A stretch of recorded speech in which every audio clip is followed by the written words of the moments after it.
राजनीति भी दिन और रात की तरह होती है। सूर्योदय होता है, सूर्यास्त होता है और फिर सूर्योदय होता है। ये एक प्रकृति का चक्र है। हम ज्योग्राफी की बात करने नहीं आए हैं, लेकिन हाँ, बात ज्योग्राफी के हिसाब से करेंगे। तकरीबन 1962-63 के दौर से ही केबी साहब बिहार के मुख्यमंत्री होते हैं और बिहार की राजनीति में भूमिहारों को लगातार हाशिए पर धकेलने की कोशिश चलती है। 1990 में लालू प्रसाद यादव सत्ता में आते हैं और 1990 से लेकर कम से कम 2020 तक के जितने विधानसभा चुनाव हुए, उस विधानसभा चुनाव में भूमिहारों को टिकट देना और भूमिहारों का सीट जीतना अपने आप में एक चर्चा का विषय था, इसलिए कि एक जाति जिसके पीछे पूरी सामाजिक न्याय की ताकत लगी हुई है, वो कितना सीट जीत जाती है और उसको कितना सीट मिलता है और कहां और कैसे वो हारती है। ये दौर था केबी साहब के बाद से, जो मैंने बताया तकरीबन 2020 के विधानसभा चुनाव तक, वो शायद भूमिहारों की राजनीति के लिहाज से सूर्यास्त का दौर था। 2025 के विधानसभा चुनाव की पूर्व संध्या पर हम आपसे बात कर रहे हैं और ये वक्त ऐसा लग रहा है, ये विधानसभा चुनाव की रणभूमि ऐसी दिख रही है जिसके आधार पर यह कहा जा सकता है कि बिहार की राजनीति में भूमिहार आज फिर केंद्र में आ गए। ये मैं नहीं कह रहा हूं, ये जो राजनेताओं की बोली है और ये जो 2025 के लिए शतरंज पर जिस तरीके से बाजी चली जा रही है और जिस तरीके से मोहरों को बिछाया जा रहा है, सेट किया जा रहा है, ये चीख चीख कर कह रहा है कि अब ये जाति पॉलिटिकली अनटचेबल नहीं रही। इस जाति के लिए उस दल ने भी अपने दरवाजे खोल दिए जिस दल ने अपनी शिखर को प्राप्त किया था इसी जाति के विरोध पर। नमस्कार, आप देखना शुरू कर चुके हैं न्यूज फॉर नेशन। मैं हूं आपके साथ धीरेन्द्र कुमार। शुक्रवार और शनिवार 2 दिन, पिछले 24 घंटे से 2 दिन से या पिछले 24 घंटे से चर्चा जो है बिहार की राजनीतिक गलियारों में, उस चर्चा में कोई और नहीं, भूमिहार उस चर्चा के केंद्र में है। और वो क्यों है उसको ऐसे समझिए। शुक्रवार की दोपहर जहानाबाद से आने वाले घोसी विधानसभा क्षेत्र के नेता, जहानाबाद के पूर्व सांसद जगदीश शर्मा के पुत्र राहुल शर्मा राजद का दामन थाम लेते हैं और 24 घंटा बीतते बीतते उनके पैरेलल अरुण कुमार को जदयू में शामिल कराने की बात होती है। ये दोनों नाम और ये दोनों पार्टी, खासकर इन दोनों व्यक्तियों के लिए एक तरीके से दरवाजे बंद थे। जगदीश शर्मा एक लंबे अरसे से घोसी चुनाव जीतने के लिए प्रयासरत थे कि एक ऐसा समीकरण पकड़ाए, एक ऐसी पार्टी पकड़ाए जिसके आश्रय घोसी हम जीत जाएं, चूंकि 2015 से उनके पुत्र हार रहे थे। शायद राजद में वो समीकरण और वो नारा उनको दिखने लगा जिसके आधार पर वो चुनाव जीत सकते हैं। ये उनकी बात है। और पिछले 10 सालों से अरुण कुमार येन केन प्राक्रेन जदयू में आने की कोशिश में थे। आज कामयाबी उनको मिल गई। ये कामयाबी मिली क्यों, इसका कितना असर होगा, यह समझना बड़ा दिलचस्प है। जैसे ही जगदीश शर्मा के पुत्र राहुल शर्मा आरजेडी में जाते हैं, वैसे ही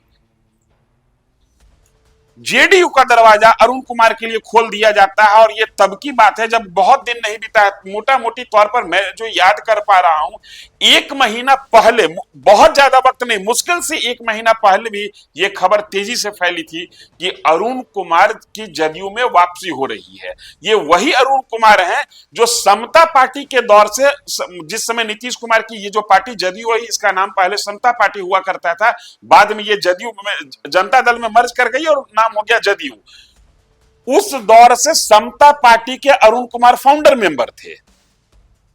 2005 में अरुण कुमार, 2005 नहीं 2006 में कहें, समता पार्टी या ये कहें कि परिवर्तित नाम जदयू को छोड़ देते हैं, उसके बाद एक बार फिर उनकी एंट्री होती है 10-11 में जदयू में, लेकिन बहुत ज्यादा दिन नहीं टिक पाते हैं, बामुश्किल साल भर के अंदर फिर जदयू से वो रुखसत हो जाते हैं।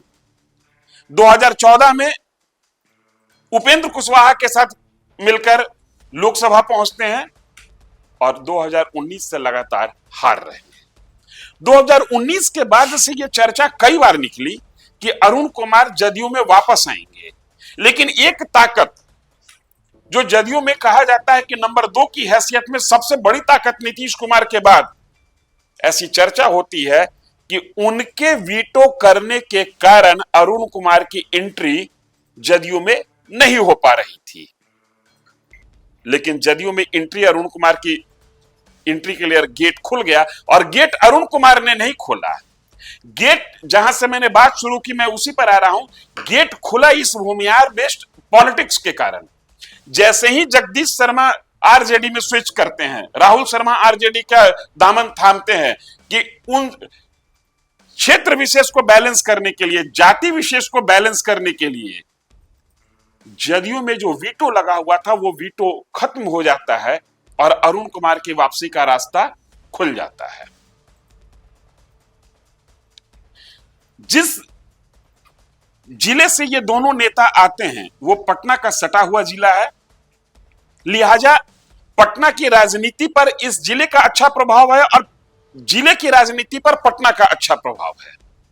ऐसा माना जा रहा है कि भूमिहारों की जो नाराजगी है, जिसको आरजेडी कैश करना चाहती है भूमिहारों के लिए अपने यहां के दरवाजे खोलकर, सुनने में आ रहा है कि 10 टिकट देगी आरजेडी, उस नाराजगी को कम करने के लिए या उस नाराजगी को समाप्त करने के लिए जदयू ने अरुण कुमार को अपने साथ लाने की योजना बनाई है और शनिवार 11 अक्टूबर को तकरीबन 2:30 बजे अरुण कुमार जदयू में शामिल हो गए।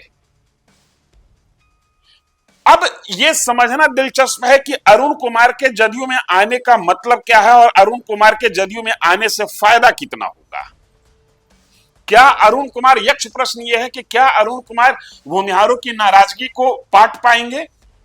अरुण कुमार की निजी ताकत है कितनी, इसका भी अंदाजा आप लगा लीजिए। 2019 लोकसभा चुनाव अरुण कुमार किसी कारण से जहानाबाद से निर्दलीय लोकसभा चुनाव लड़ते हैं और इनको वोट आता है 35,000। 2024 में अरुण कुमार किसी बड़ी पार्टी से टिकट लेने में नाकाम रहते हैं, बहुजन समाज पार्टी के टिकट पर जहानाबाद लोकसभा क्षेत्र से ताल ठोकते हैं और 80,000 के आसपास वोट लाने में कामयाब हो जाते हैं। ऐसा कहा जा रहा है कि आज जो अरुण कुमार की जदयू में वापसी हो रही है, इस वापसी में अरुण कुमार के बेटे को टिकट दिया जाएगा और मगध के क्षेत्र में भूमिहारों की नाराजगी को दूर करने के लिए अरुण कुमार और अरुण कुमार के बेटे के माध्यम से जदयू वो तुरुप का इक्का चल रही है जिसके चलने के बाद शायद आरजेडी जो बिसात बिछा रही थी भूमिहारों को साधने के लिए, वो बिसात कमजोर पड़ जाएगा। हकीकत में ऊंट किस करवट बैठेगा ये कहना मुश्किल है। ये 14 नवंबर को क्लियर होगा कि किसका पलड़ा कितना भारी रहा। लेकिन एक जो महत्वपूर्ण पक्ष जो मैं बताना चाह रहा था और जो मैं अपनी इस वीडियो की शुरुआत में कहा कि 1990 के बाद से जिस जाति को सामाजिक न्याय के पुरोधाओं ने लगभग अछूता घोषित कर दिया था, आज वही जाति दोनों तरफ से प्रिय हो रही है और दोनों तरफ के लिए हॉटकेक बनी हुई है। राजद ने भी लगातार 20 साल सत्ता से निर्वासित रहने के बाद इस बात को महसूस किया कि बिना इस जाति को साथ लिए शायद सत्ता की कुर्सी तक पहुंचना मुश्किल है। लिहाजा इस जाति के लिए राजद ने दरवाजे खोल दिए और जिनके साथ ये जाति तकरीबन पिछले 20-25 साल से अटैच थी, जो इनको ये मान के चल रहे थे, फॉर ग्रांटेड मान के चल रहे थे कि इनका वोट जाएगा कहां, अब उनको भी एहसास हो चला कि राजद ने शतरंज की बिसात पर वो चाल चल दी जिस चाल के बाद इनके लिए, एनडीए के लिए सत्ता की कुर्सी शायद कठिन हो जाए। लिहाजा मैंने बात जहां से शुरू की थी वहीं पर खत्म कर रहा हूं कि केबी सहाय के बाद पहली बार ऐसा महसूस हो रहा है कि बिहार के राजनीति के केंद्र में भूमिहार एक बार फिर वापस लौट रहे हैं। मिल रही जानकारी के हिसाब से जितने भूमिहार के इस्टेब्लिश लीडर हैं, वो तमाम नेता एक दल से दूसरे दल में स्विच कर रहे हैं और दरवाजे उस दल के भी खुल रहे हैं उनके लिए, जिस दल के दरवाजे नहीं, जिस दल की खिड़की से भी उनको गाली दी जाती थी। ये बड़ी खबर और ये महत्वपूर्ण खबर। इस वीडियो में इतना ही। वीडियो कैसा लगा बताएं जरूर। धन्यवाद। सूरज की पहली किरण के साथ जाग उठा बिहार, हर मत बने नई उम्मीद, हर कदम जिम्मेदारी। न्यूज फॉर नेशन की अपील, 6 और 11 नवंबर को घर से निकलें, वोट करें और अपने भाग्य विधाता खुद बने।